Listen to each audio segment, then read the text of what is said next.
Le retour de la polémique sur la venue du chanteur Capleton à Grenoble. En 2005, le roi du dancehall jamaïcain était interdit de summum à cause de ses paroles homophobes. Il avait promis de se calmer. Apparemment, c'est loupé. Les associations gays demandent l'annulation du show. Il s'engageait à ne plus chanter les textes incriminés.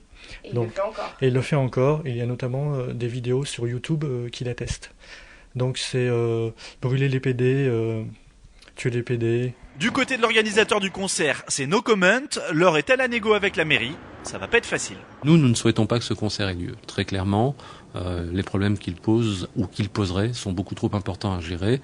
Et le sens et le fond véhiculé par cet artiste est à l'opposé de ce que nous pensons. L'arrêté municipal pour interdire le concert pourrait être pris dans les tout prochains jours. La 10e nuit du reggae, avec ou sans Capleton, c'est le samedi 29 novembre.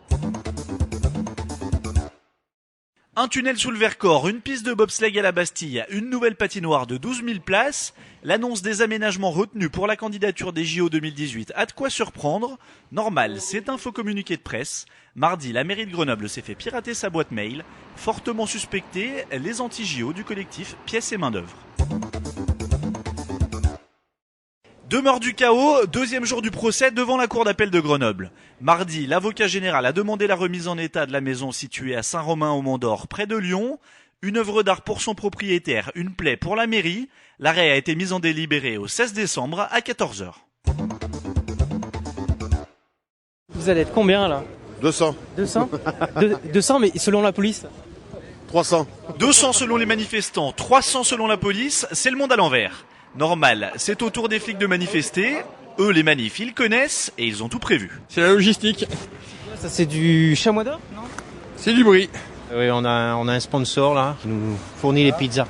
Mais bon, il faut tenir parce que on va marcher, je pense qu'une paire d'heures. Dans ces cars, près du tiers des gardiens de la paix grenoblois, direction Lyon où 8500 képis défilaient ce mardi. La raison, les baisses d'effectifs et les conditions de travail dans la police nationale. Les boules, pas de doute, ces messieurs les ont, mais tout en retenue. Vu notre position, notre statut, nous ne détruirons rien.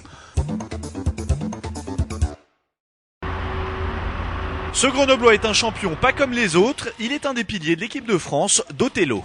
Dès jeudi, il disputera les championnats du monde en Suède. Laurent, même pas peur Blanchard, l'a affronté. Takouji collectionne les titres. Ce mathématicien maître de conférence à l'EJF a fait quasiment tous les championnats du monde depuis 99. Mais nous, on n'a même pas peur, alors on l'a défié. Bon, pour votre info, on joue en blanc et pour l'instant, ça se passe pas trop mal. Mais le souci avec Takouji, c'est que ça tourne vite au vinaigre.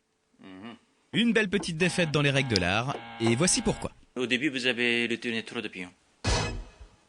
C'est-à-dire que plus on a des pions, moins on a la possibilité de jouer. Bon, on vous laisse méditer tout ça. En attendant, voici ce qui fait que Takouji est reconnu comme un grand maître d'Othello. Je suis plutôt calme, j'ai la réputation de jouer vite. Ça peut impressionner certains adversaires. Allez, on dit au revoir à Takouji qui va se préparer. À partir de jeudi, il a du boulot. Il doit défendre les couleurs de la France.